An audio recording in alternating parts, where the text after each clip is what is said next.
Welcome to the Mind Body Business Show. The 3 keys to your success is just moments away. Here's your host, Brian Kelly.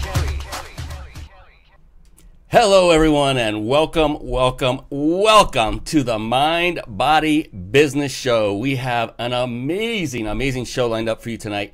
I can't wait for you to meet our guest expert, Robert Walsh. This young man is amazing. Met him not too long ago, and he made a huge impression on me, so I can't wait to dig in and get some deep value out of this young guy, because he is full of it, and I mean value. I don't know where you were going with that.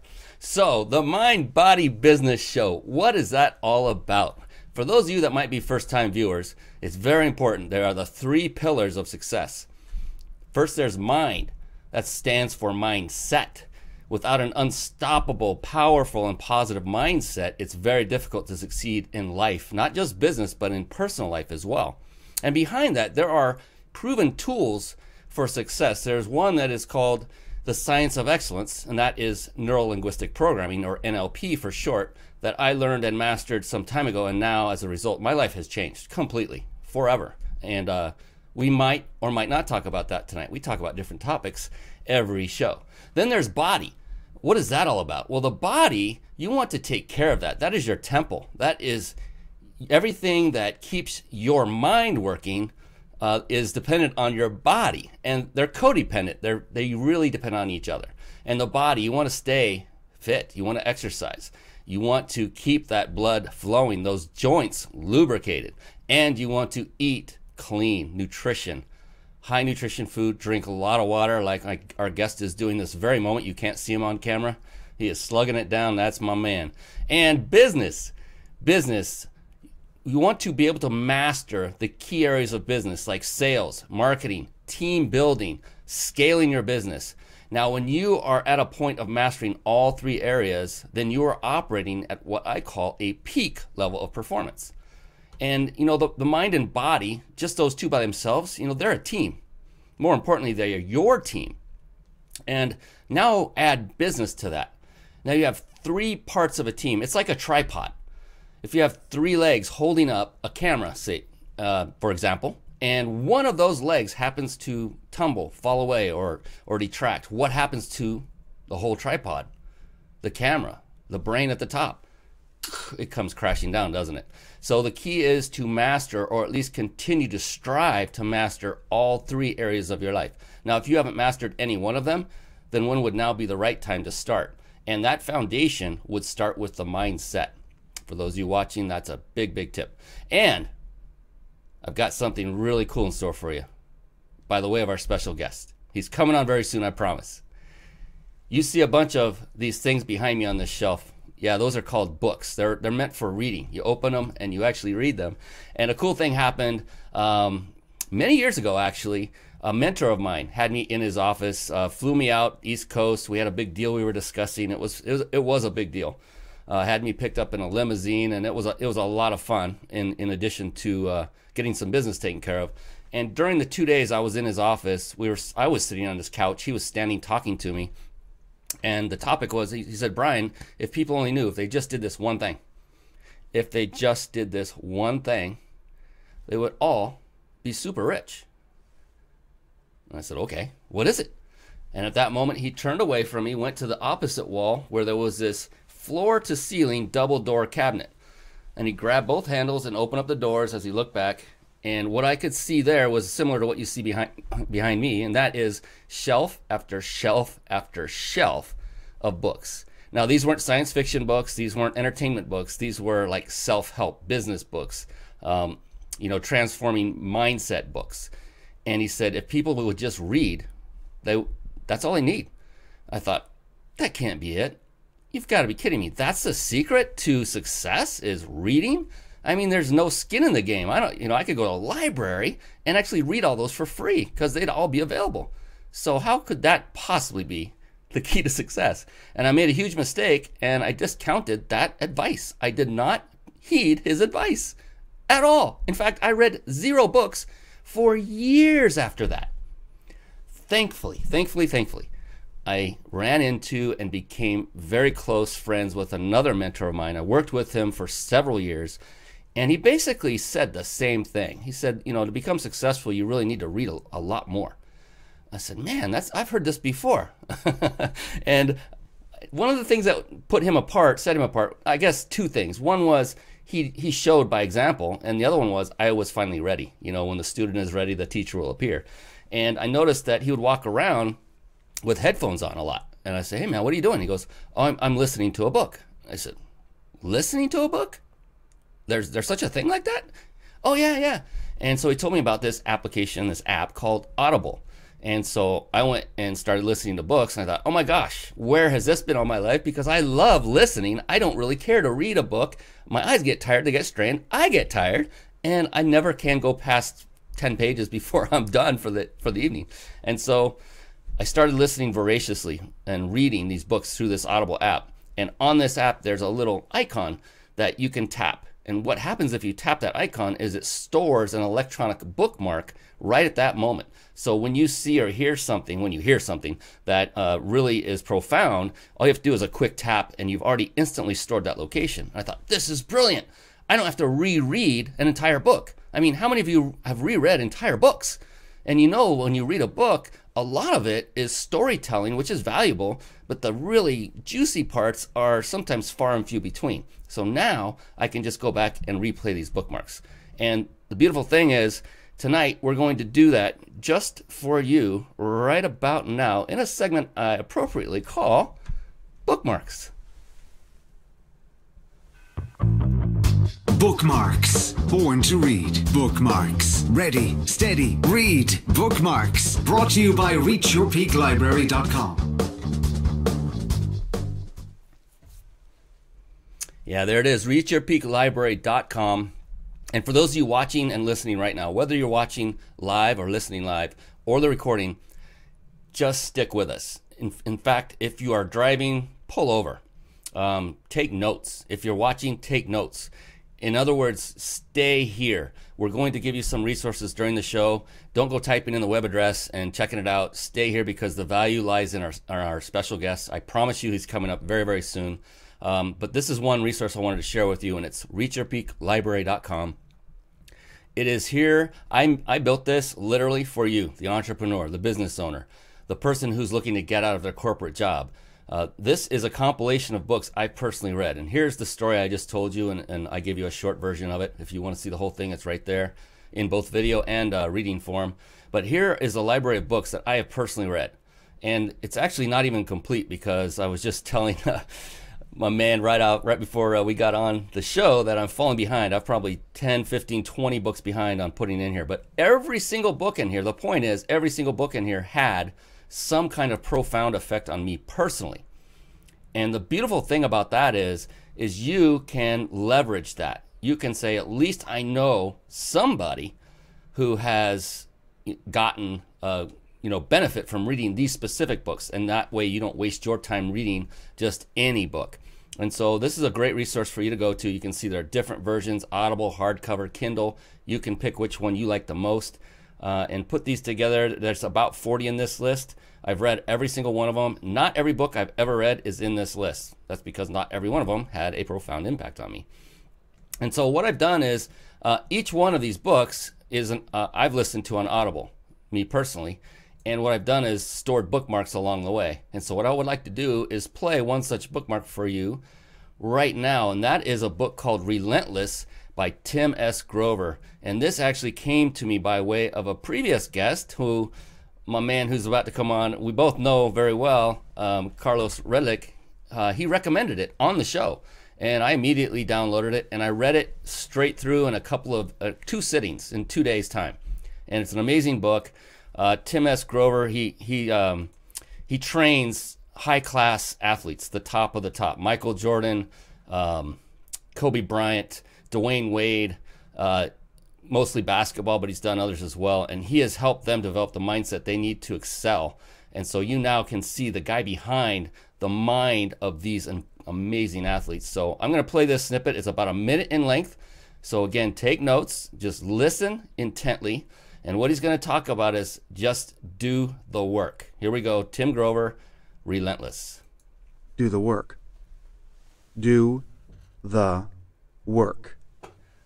Every day, you have to do something you don't want to do. Every day. Challenge yourself to be uncomfortable. Push past the apathy and laziness and fear. Otherwise, the next day you're going to have 2 things you don't want to do, then 3 and 4 and 5, and pretty soon you can't even get back to the first thing. And then all you can do is beat yourself up for the mess you've created. And now you've got a mental barrier to go along with the physical barriers. For my guys, I'm the thing they don't want to do. For you, maybe it's something at the office, or at home, or at the gym.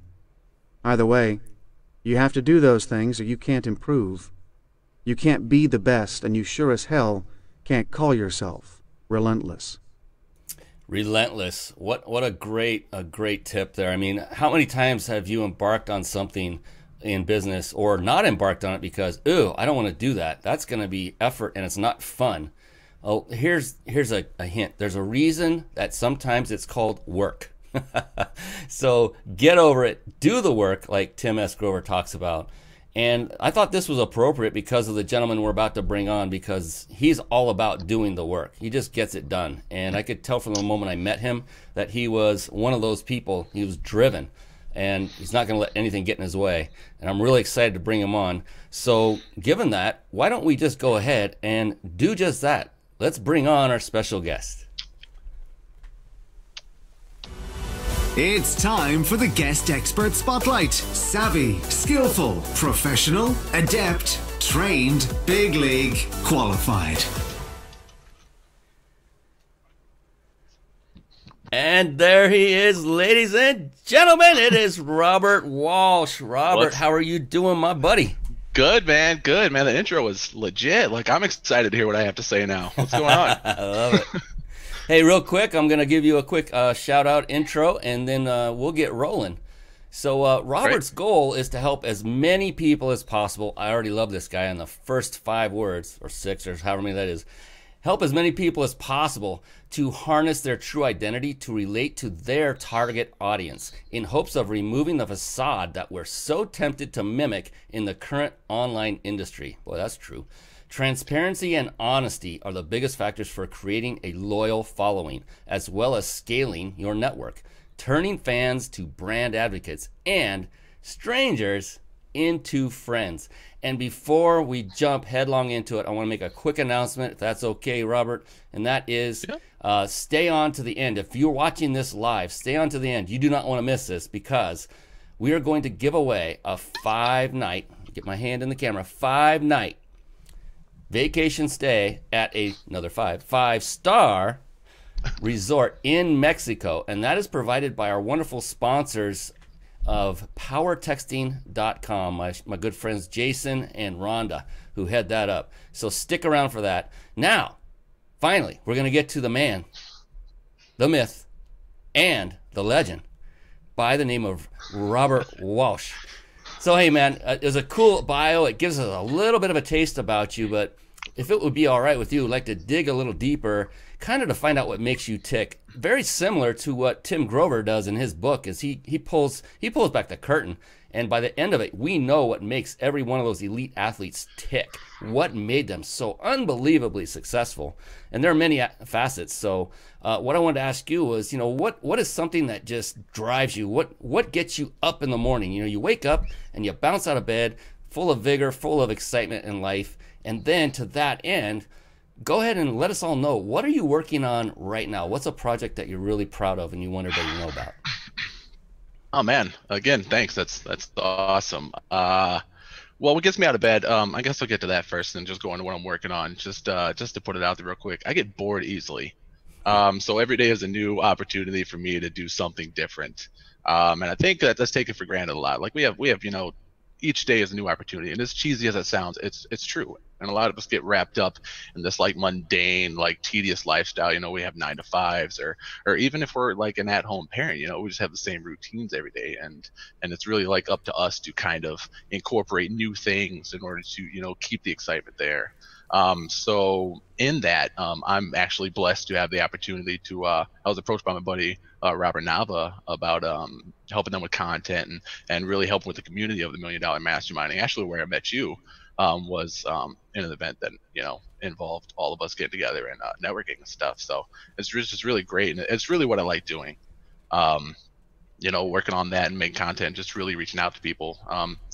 Background with me, I started doing content marketing, article marketing actually for local businesses in the Chicago area in like 2009. So just from the point of stepping out of the blue collar lifestyle, it was never corporate, it was never my thing. So it was always just like creative stuff like welding or construction from the time I was a teenager. So it really kind of got an interest in like being able to reach out to people in these businesses and like really see what they're doing, what they have going on, and just learning about it. And from there it just kind of moved into kind of an interest in what is everybody doing every day, what do they do in their lives, how does their business work, how does their mind work, what are they doing to tell people about their business. And that's kind of where I got to where I am now, just an interest, kind of intrigued with what other people are doing.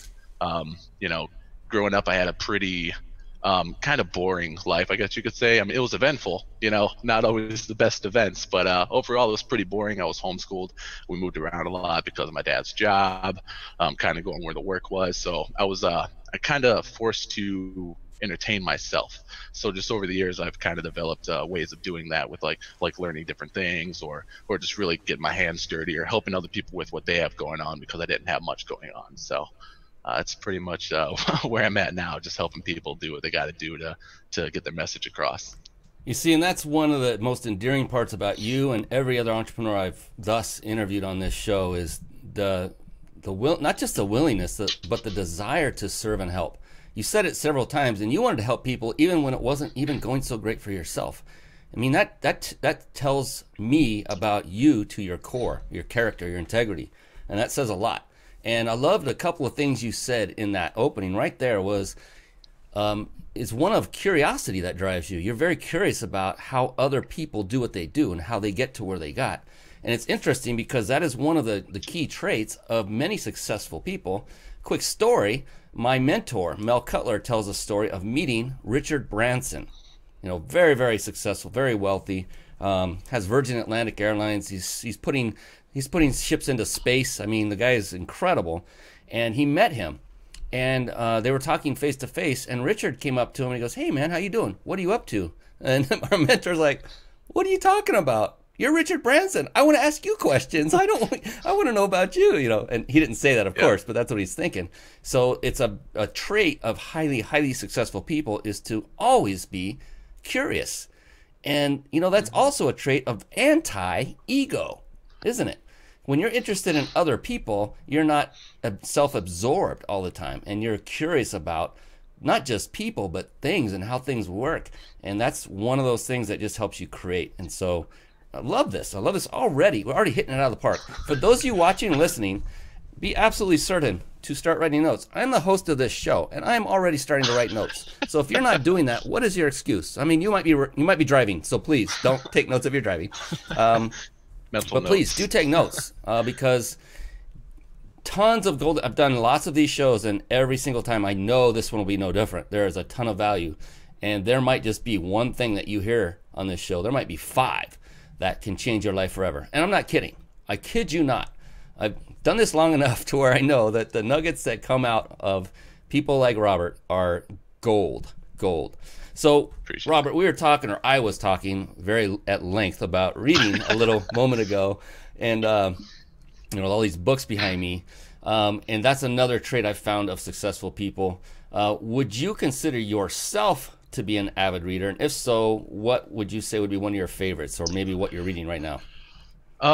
Yes, actually, recently, it was actually one of my goals this past year. I read quite a bit, like Goosebumps and stuff like that growing up, like little kids books, Power Rangers books and stuff. And I kind of fell off. My ADD's been like pretty intense. And that's actually, you commented on my guitar playing earlier with the guitar behind me, obviously. And that's actually one of the things that really helped me kind of get my ADD under control. I realized that when I was playing guitar, it kind of like all my focus was on that.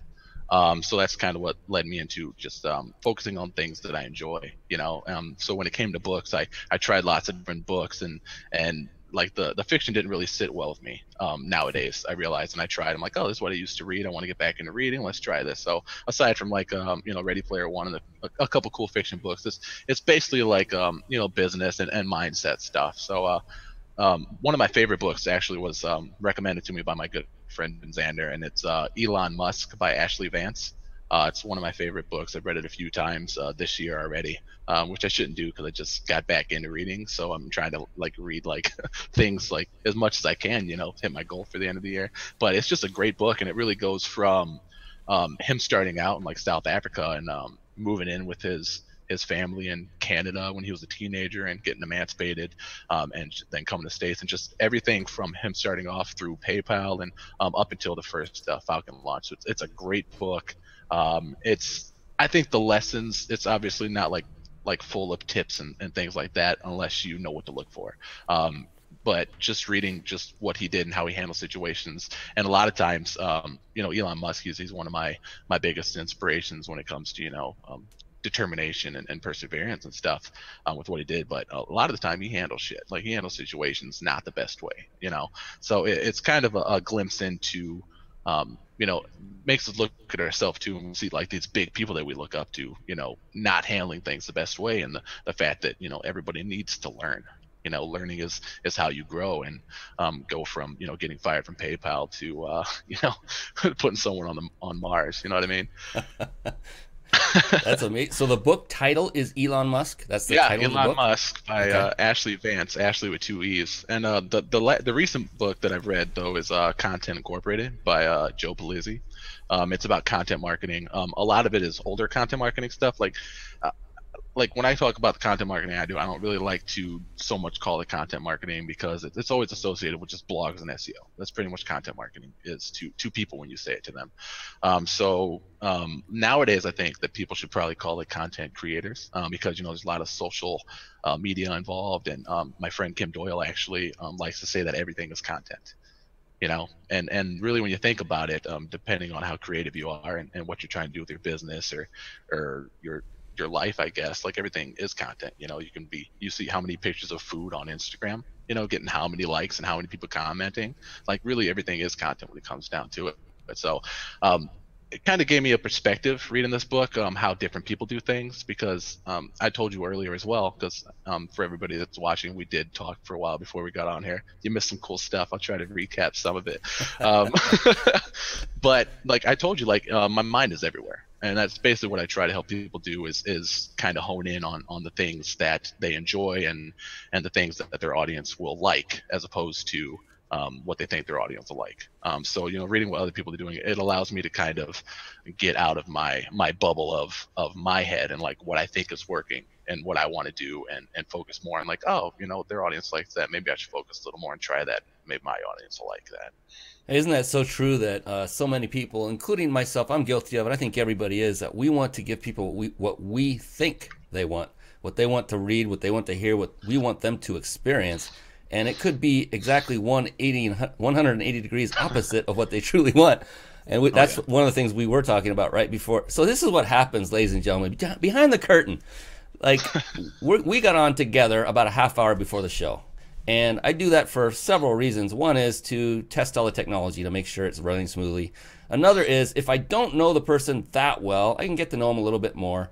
But thirdly, we always, every time, without fail, go into talking about topics around business and entrepreneurship. And that was one of them where, you know, so many people fall in that trap of, I think this is awesome, so I know the rest of the planet will think so too. And the key is, as Robert is expert at, is listen to the market and only do what they ask you.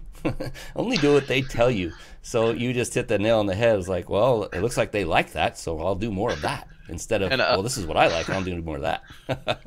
A caveat to that, too, though, is it's definitely a double-edged sword, though, because, you know, with that comes a lot of testing. And I guess I don't want to say what I'm known for, but I guess when it comes to content, it kind of is what is expected from me, is very unconventional stuff. You know, I like to rustle feathers. I like to, you know, kind of poke the bear, you know, see what I can get away with. And I've actually been in trouble with some platforms here like over the years too, and they've had it done like, yo, you can't do that, and I'm like, all right, well, that's all I needed. I'm going to do it until you tell me not to because it's working, or I'm going to do it until it doesn't work. You know what I mean? So, oh man. Well, yeah, there's another saying, controversy sells, right? And depending on how far you take that, you want to be careful with the whole reputation thing in mind. But controversy can sell. Sometimes it can be a good thing, especially if you're, say, going into being transparent about yourself and something you messed up in your life. People love those stories because they can relate, and that could be controversial. It could be, I know of a young lady who tells a story about going to jail, and you're looking at her going, you? Of all people? Martha Stewart went to prison, dude. Well, that one I think everyone knew, but yeah. I don't know if you saw earlier, but I actually posted on my timeline on Facebook. It was something someone said on Twitter, and it said, if you want to increase your email marketing open rates, make the subject line, "We have your children." So that's a perfect example. That's a perfect example. Maybe don't go to that extreme. I probably would. At some point, I've done things very similar. And if you make the message congruent with the subject line without people thinking you actually kidnapped their children, cool, go for it, more power to you. Yeah. But just examples like that, you really gotta stand, especially now, man. You have to stand out, and it's so hard to do. True. Like there are so many people. Like everybody in the world has Facebook now. I don't know how many people. There's like billions of people, probably, right? Am I off? But they all have Facebook, and everybody wants attention. So it really comes down to kind of stepping back. And what I like to say when it comes to getting people's attention, it's kind of the saying, content, quality over quantity, essentially. When it comes to getting a hold of your audience or your demographic, when it comes to the content that you're doing, it's actually quality over man, I can't even think right now. Quality over quantity, but also with quantity. You know what I mean? If that makes sense, I can break that down. If it doesn't, essentially you're going to do a lot just like Tommy gun, just spray the whole room and see who you hit at first, when it comes to the content you're putting out.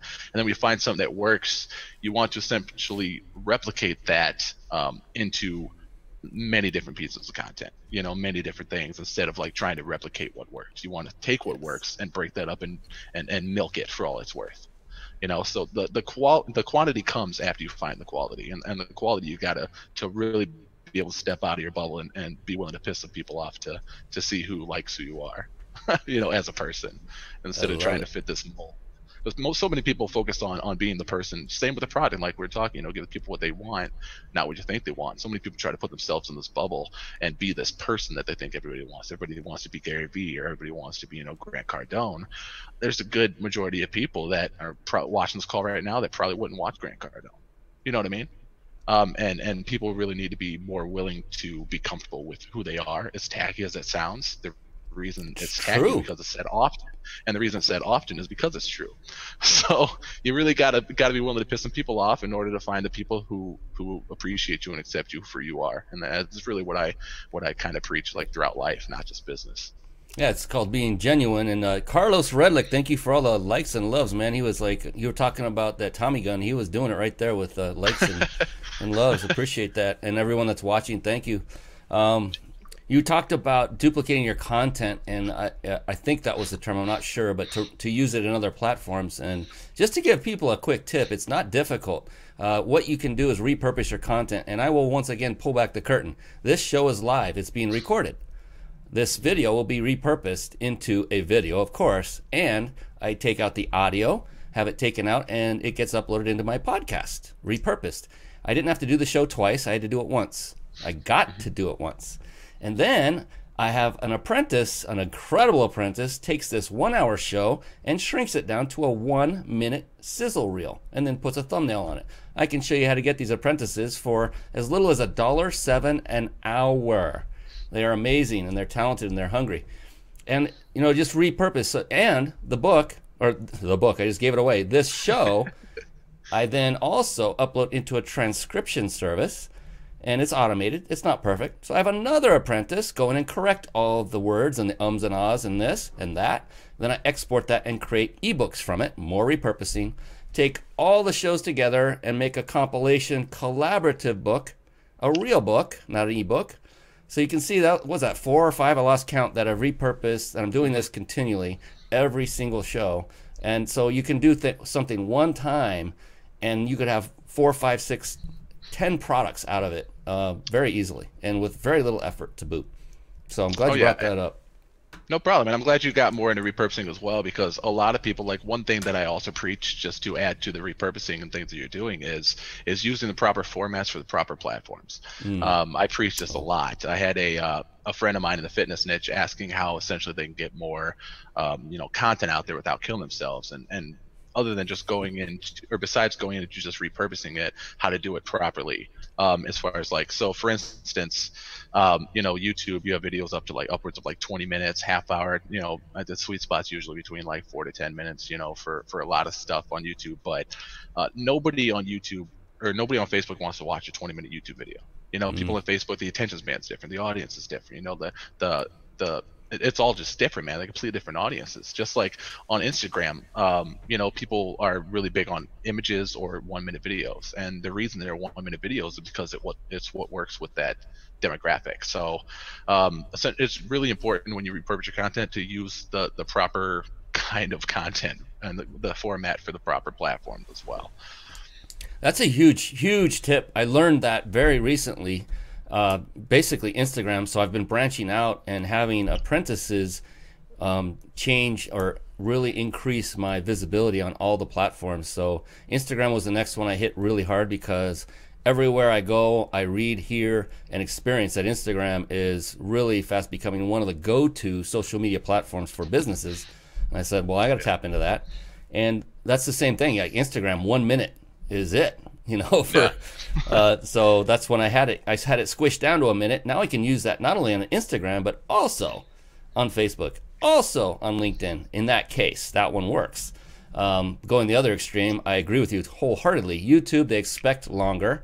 They might have the wherewithal or the desire to sit through longer content. Facebook, more in and out. Twitter, even quicker in and out. I guess I don't use Twitter myself. It's not a very I haven't seen anyone really maximize that for business yet.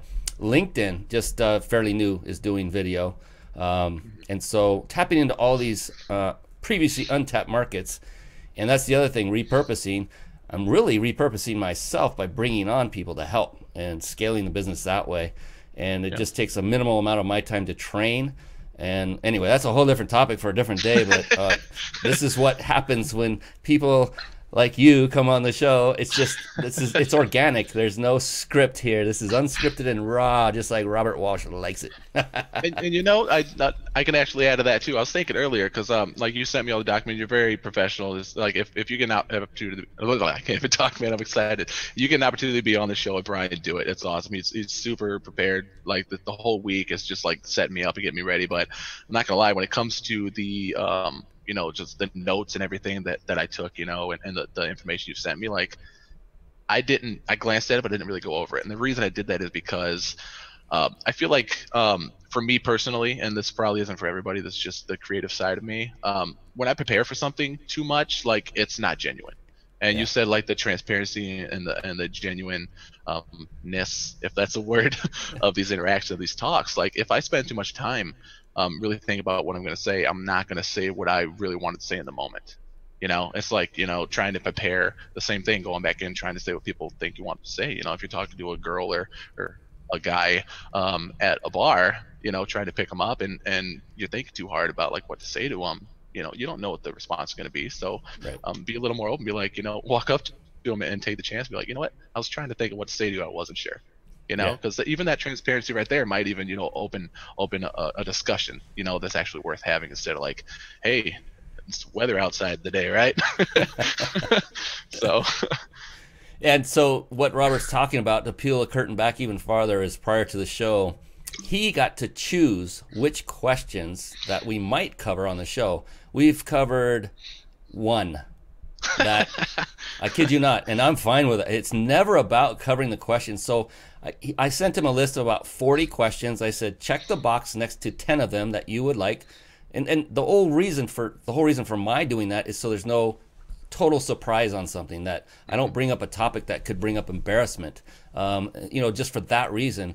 And Robert is like many of my other guests, they're professionals. and they've done this before. It's not their first rodeo, and he gets it, the authenticity part of it. I'm the same way. It's like, it's cool to see them once, maybe glance over, make sure but you chose them originally, right? So after you've chosen them and you can feel comfortable, we're done. That's good. I'm good to go. Yeah, so I also appreciate that about you, because it is, obviously we're going authentic, because we've covered one question out of a 10, I think, that we had. There will be one more minimum that we're going to cover, because it's going to rock everyone's world. It's going to be awesome. So yeah, this is how it works, ladies and gentlemen. When you get entrepreneurs together in any setting, whether it's one-on-one. I remember meeting you in the driveway. That's where I met you. Yeah. In the driveway of this castle, this mansion. It was a castle. You know, you were preoccupied. If I recall correctly, you had a phone and you were on it. And, you know, I'm just the guy that comes up and says hi, you know. So I just came up and respectfully said, hey, man, how you doing? And you looked up and you just shifted. You gave your attention. And I said, I like this guy immediately, instantly. And so we just started talking for a very brief period. Then I respected that you had stuff to do and walked away. And we talked more later. But this is what happens, man. You just get involved with other entrepreneurs. Go to your mastermind. It's called, say it again. Yeah, $1 Million Masterminding. $1 Million Mastermind. Yeah, come check us out, man. Like, lots of good stuff, man. I'd love to meet everybody. The same interaction with you, man. You know, lifelong relationships and friendships just from that, you know, 2 minutes of talking. You know, because those kind of people like you and myself, and just people that are actually willing to learn more and meet people.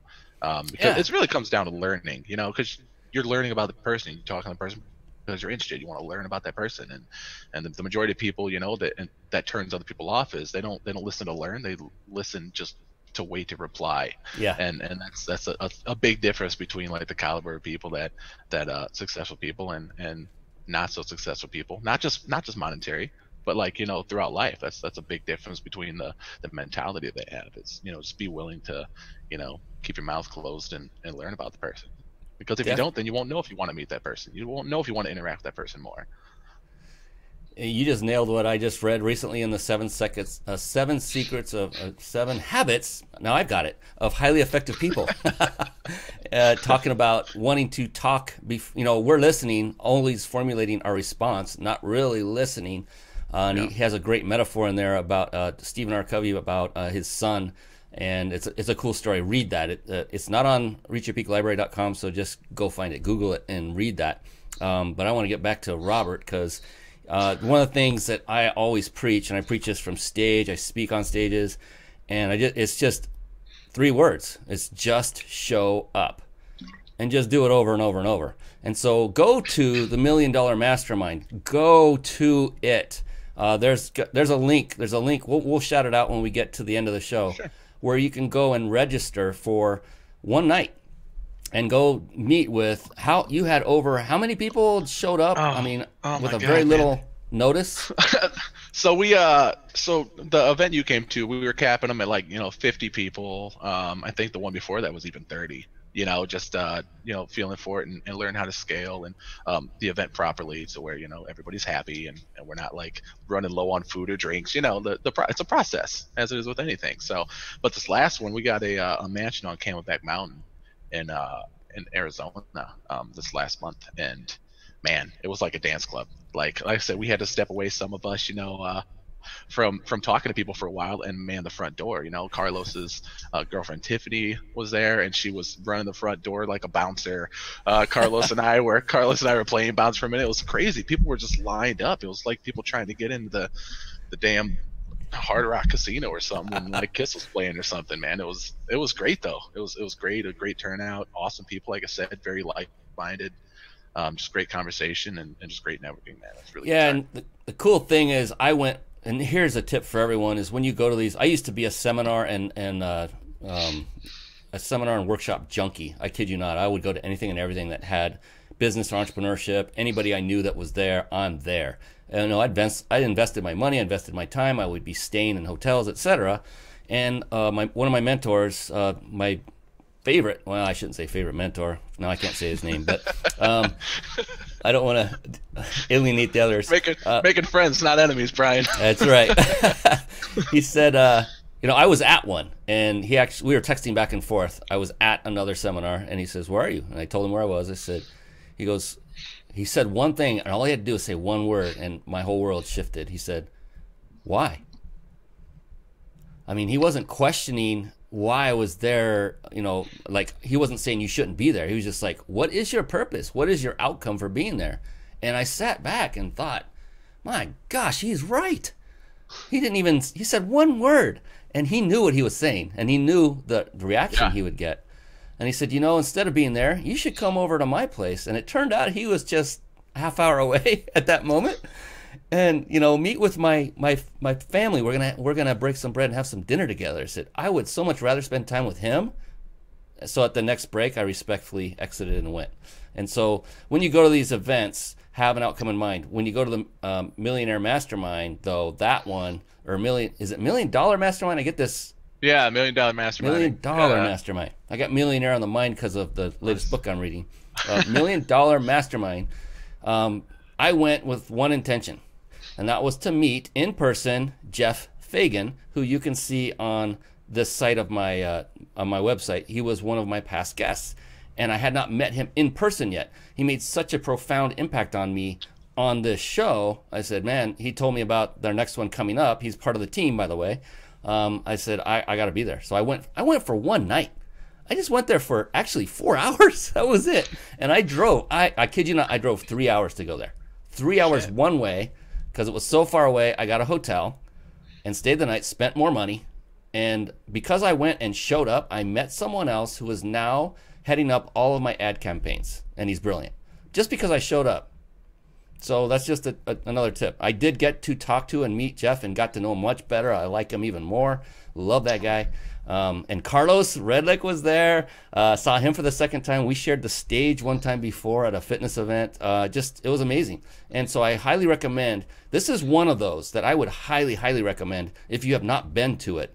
The $1 million Mastermind is definitely go out. So reach out to my man Robert here, Robert Walsh, or Carlos Redlick, or Jeff Fagan, any of those guys that you see on the past shows, and say, hey man, I want a ticket. How do I get in? Show me the way. Because it's amazing. You meet some fantastic people. Jeff Fagan's an incredible trainer. Incredible. Oh, yeah, man. And, you know, you have people like Robert there who will come up and give you a big old bear hug and welcome you there. And then, you know, take you inside and show you around. So I get a little handsy. Just let me know. A little handsy. So, you know, you come off and always did, you know, when I first met you. And since then, when we've talked in Facebook back and forth, right? And so even in your typewritten words, you're a very upbeat, positive individual at all times. I get it. We're human, and we have those times where things aren't so great. That's normal. Sure. Everyone's got to go through that. But the thing is those that are successful seem to have a way of maintaining that positivity.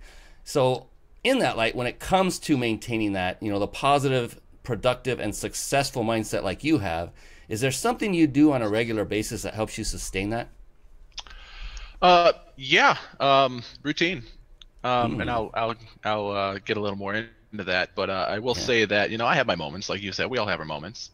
You know, just recently, you know, I had a day where I just wasn't feeling it, you know, and it happens to all of us. And I'm really good. It's really bad, but I'm really good at keeping my feelings like in. But I do that for a reason, because like there's so much negativity online, man, and there's really no reason for it. Like, why are you going to post something negative for everybody to see? Like, either for pity or attention. And I don't want bad attention. You know, all attention isn't good attention. You know, and I don't want pity, because I'm in a situation, if it's a bad situation, that I created for myself. And it's really just coming to terms with, you know, understanding, taking responsibility for everything. That kind of forces you to have a good outlook.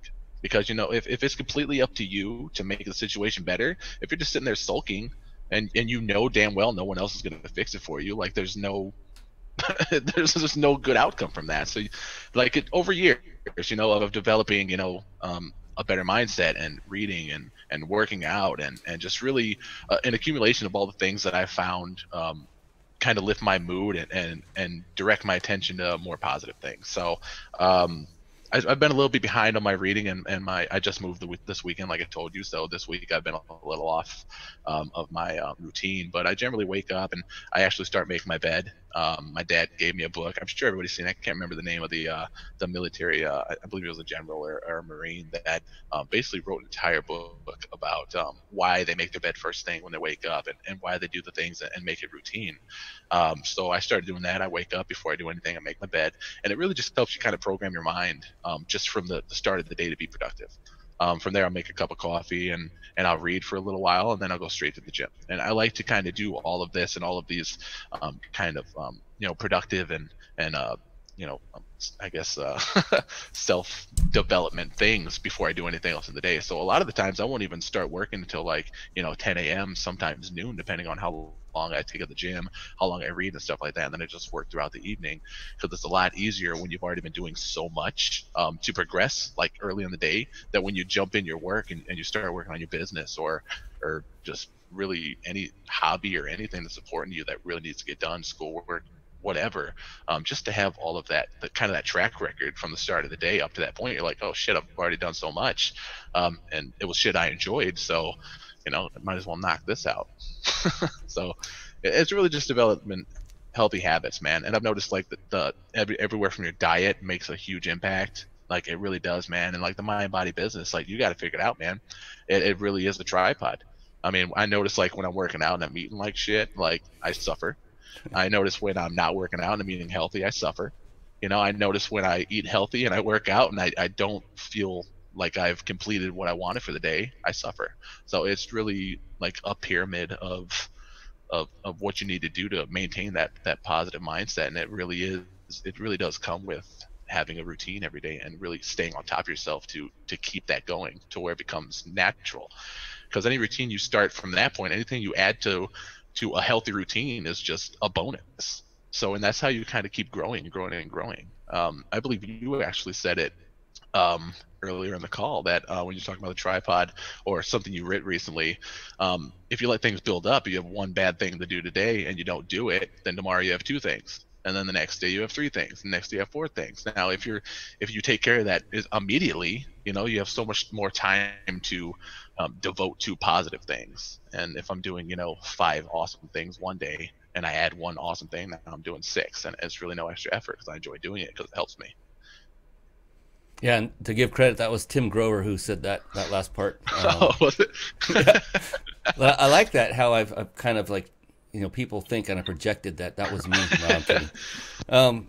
You said some great things there. One that came to mind when you talked about routine, you said that word over and over and over again.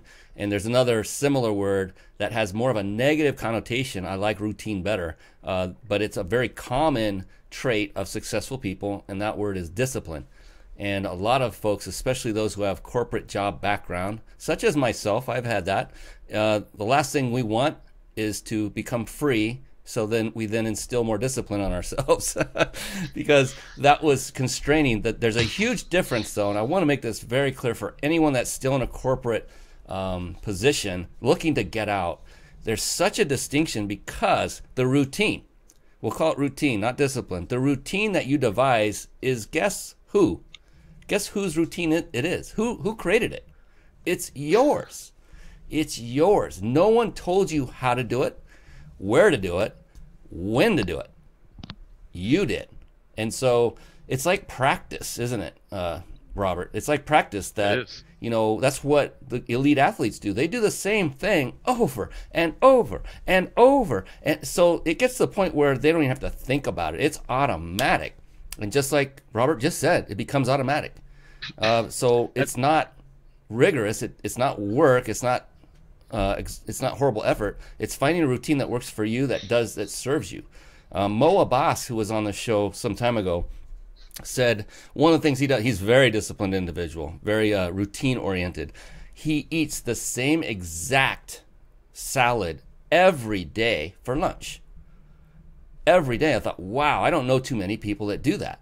And he said the reason why, year one, the reason why is it made him feel good, and other things that he tried didn't make him feel as good. That, for him, feeling good was more important than something that tasted better because it helped him to perform at a higher level. That is the mindset. If that kind of encompasses the book called Relentless, all in one right there. It's an amazing book. You should read that. Highly recommend it. I'm also, to everyone. I know we don't probably have much time left, but I just want to add to that. I think it was Bruce Lee that actually said as well that I don't fear the man that practices 1,000 kicks. I fear the man that practices one kick 1,000 times. Yes. And that just encompasses the whole routine thing right there. Because you do something enough, it becomes second nature, and you're amazing at this one thing that's so difficult for everybody else. So I'm glad we kind of segued into that with Bruce Lee. He's a very physical guy. Talk about fit, holy smokes. And you've already alluded to that you do this as part of your routine is go to the gym. If I recall, it was you make your bed, you get some coffee, you read, and then you go to the gym on a regular basis. And then maybe start work by noon. That's a dream lifestyle right there. It is a good dream, not a nightmare. It's a good dream lifestyle, just to be clear. So when it comes to that part, the body, physical fitness by itself, to you and your business, exactly how important is that? Very. And, I lose track of that a lot as well. I do really well in extreme conditions, you know what I mean? Whether it be, extreme workouts, whether it be, me panicking because I only have a little bit of time to do something and I either procrastinated or I just wasn't able to figure it out in time. So, that's kind of like, my family's like that. I grew up in a situation where it was kind of like always by the skin of our teeth. So now it's just been developing, kind of finding the uncomfortable medium that you're comfortable with to where like, okay, this legitimately needs to happen now or else. And then you just kick its ass. So I've noticed when I slack, like with the movement stuff, I got a little behind, like I said, on my diet and my workouts, moving everything this past week and a half.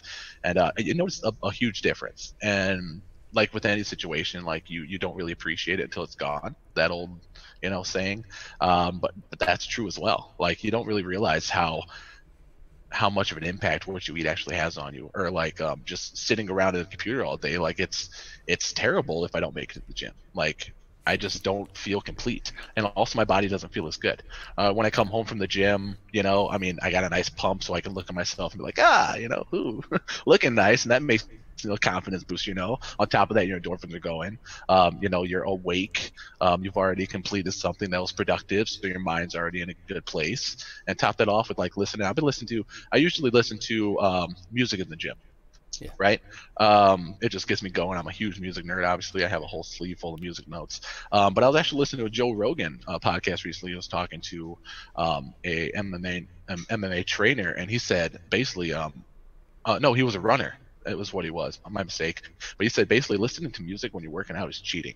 And basically he applied that to everything in life. He's like, because, if you're in a dark alley, and you have to, in his words, run away, someone's chasing you, the music's not going to be there, and that really kind of set in with me.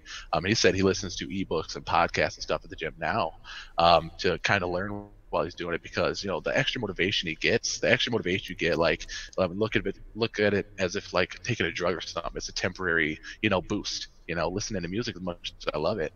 I stopped listening to it when I worked out because like the music's not always there.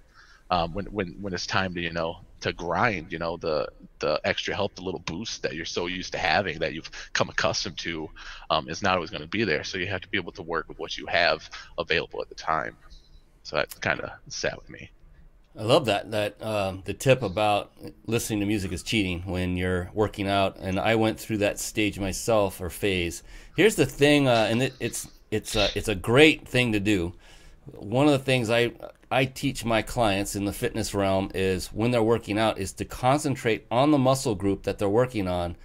Focus on it. Like if it's your bicep, you're looking at it and you're focusing all your energy on that bicep to get the most out of your time there. And what I found personally is that was difficult to do if I was listening to a book that had content that I really needed to pay attention to. So I started doing that if I were to go, say, on a treadmill or something that didn't require that kind of concentration. And the cool thing about a treadmill is you're usually there for a longer period of time. The other thing I also listen to, and this could be valuable for everyone listening, is I recorded through this microphone that's right in front of me that many of you can't see, my own affirmations, and my affirmations are 20 minutes in length. not looping. It's all different ones, new ones. And I basically read it from my screen, recorded it, and I'll play that back while I'm doing those that I need to concentrate on the muscle, because I've already, it's something you say every morning out loud. So it's already kind of subconscious. And so it's always just going. And I don't have to listen to the words. Does that make sense? And then I can concentrate on the muscle groups. So I do a combination of music and affirmations. And music has less and less place anymore. I'm listening to audio books in the car, and then on occasion I'll put on some music, and then I don't know what it is. Like 2-3 minutes into it, I'm like, I'm not getting enough. I got to switch back over to a book. It's not gonna lie, man. me. When I'm working, like usually when I listen to stuff, it's the opposite for me, and it's weird and it's crazy, that like we both have like the success mindset, but it works in different areas. You know what I mean? Like I listen to the ebooks and the podcast at the gym, and then like with the work I do, it's very creative, so I have to kind of be inside my own head when I'm like either typing copy or helping a client create like a content campaign or like a script or whatever it is that I'm doing. Right, so I usually have like these headsets right here. I'm like this all day with music playing, like typing and creating stuff. So yeah, man, it just it helps me zone out, and I realized that I shouldn't be zoned out at the gym.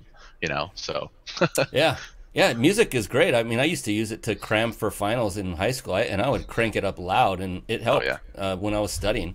I didn't really listen to the words, just listen, it helped me it drowned out the white noise, the noise that was uncontrollable, and it just gave me stuff I knew that I was aware of and comfortable with. We're getting down to the near end of this show, which I can't believe. We could go another hour if everyone who's watching still wants to hang with us. We'll just keep going. I know it's late where you are in Illinois. But I do have one more burning question that I love to ask each of my guests, and it's a big one. And I invite you to take all the time you need to think of the answer. And for you, it'll probably come like that because you have that creative mind and you're so authentic. Things come quickly.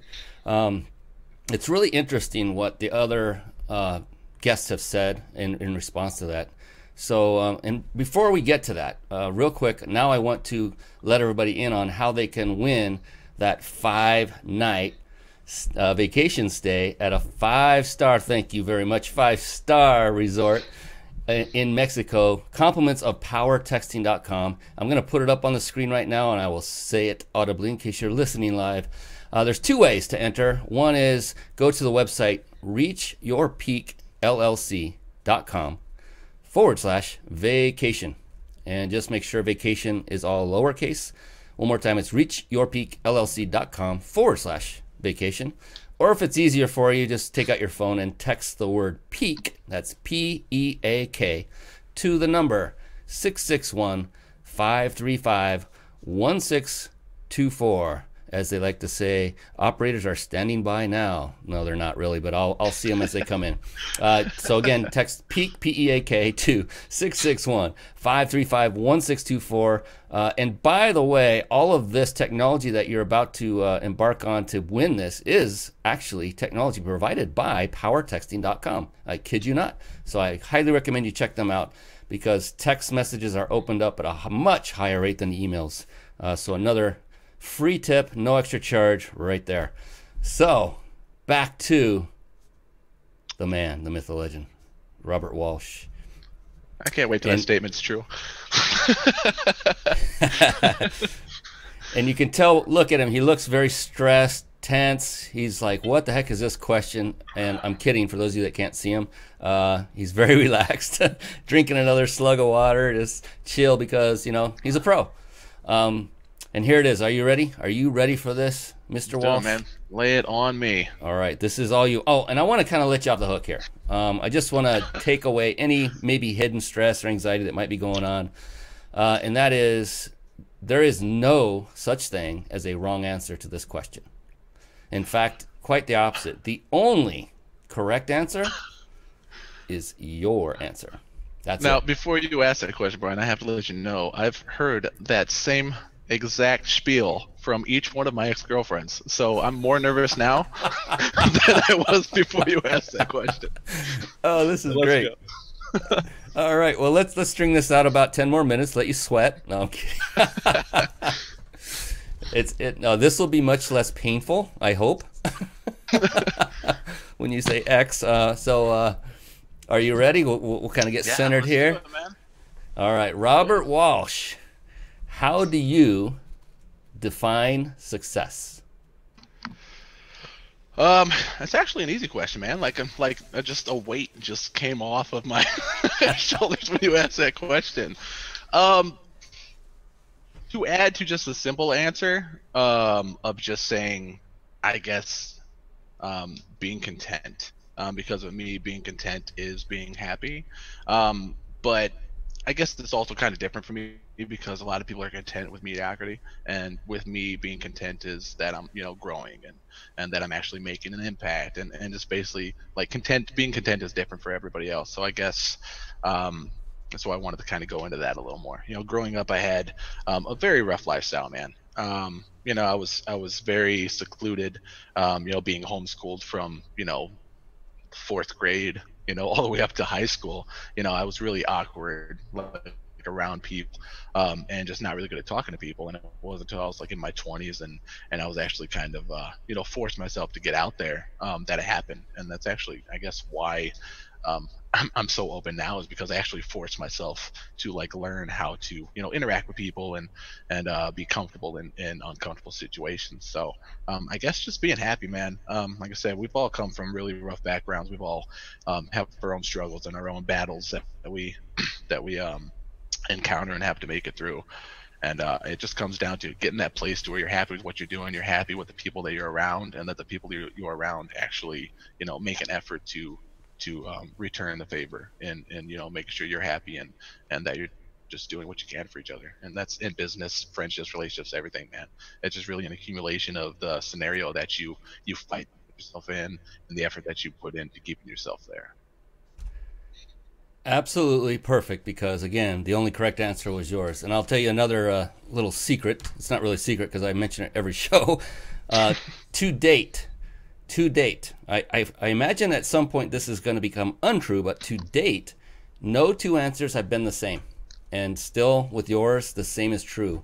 There is one common trait amongst all of them, and I'll talk about that in just a second because we're just over our hour time.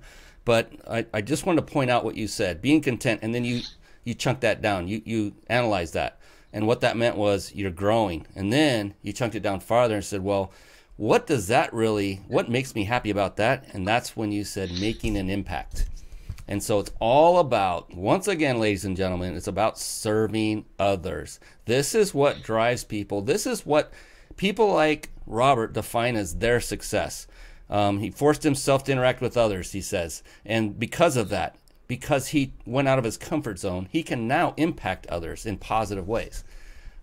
And here's the thing that not a single person has said. Yes, not a single person has, of my guests that have come on, not one has said that their primary reason or their primary definition of success had anything to do with money. Isn't that interesting? You find the scarcity mindset, the non-entrepreneur sectors, they're outliers to this, of course. But a lot of those that are in line with the lotto tickets, money is the first and foremost thing on their mind at all times. And if they were asked that same question, many of them would say, well, the second I make my first million, that's when I'll be successful. The thing is successful people don't think that way. That's the key. But is money important, Robert? Should money be a priority in your life? I mean, it has to be. Yes. Let's be honest. It absolutely has to be. But I have to say, every single, like I'll just chalk it up to the most successful people I know, right? From multimillionaires to millionaires to just people that are happy in their life, even without all the money, like just success in their livelihood, with their family and stuff. Every single one of them that I know personally has suffered immensely helping other people in order to get there. The people that are making, all the money, like my friends who are doing very well financially, they've all, slept on couches and their focus was, giving value and helping people on that path to making that money. It wasn't, screwing people over and pulling a fast one on people to try to get to that money. because even if that does work, for a short time, and people see through that shit, and it's not going to last a very short time. That's the point right there. You just said it. It's not a long-term recipe for success. You might get a quick kill. I like to call that some of those, the network marketing industry has what I call quick kill artists that just want to recruit, and then they don't support the people they recruit. And they keep moving on to the next person, and that's built on a house of cards. It's just going to all come tumbling down. And it does every single time. And then they move on to another company and do the same thing. And they don't realize the wake they've left behind them of devastation, of lack of support. And so that's why I like, and I please don't give me any hate mail about network marketing. I used to co-own a network marketing company. I believe in the philosophy, the strategy wholeheartedly. Just making one example here. So I just want to get that out of there. I could maybe send out an email and make some controversy like Robert. Maybe I'll ask you how to do that. I want to really tick off all the MLMers out there. I don't want to do that. Really love MLM. But yeah, it's just a short-term strategy that doesn't last. And why? You're not serving anybody but yourself. It's so self-serving. I think we were all put on this planet to help each other, and 100%. I, for one, love helping people. I know you do, Robert. That's why the people that come onto my show are all like-minded in that way. So I appreciate you, brother. I thank you so much for coming on. I want to make sure before we say goodbye to everybody, though, this is very important. How can people best get in touch with you? What is their best way to locate you? All right, I'll just keep this one short. I could go into the reasoning, but I guess just add me on Facebook, just Robert Walsh. I'll show up. You'll see me. I think I'm actually sitting on top of a mountain in my profile picture right now.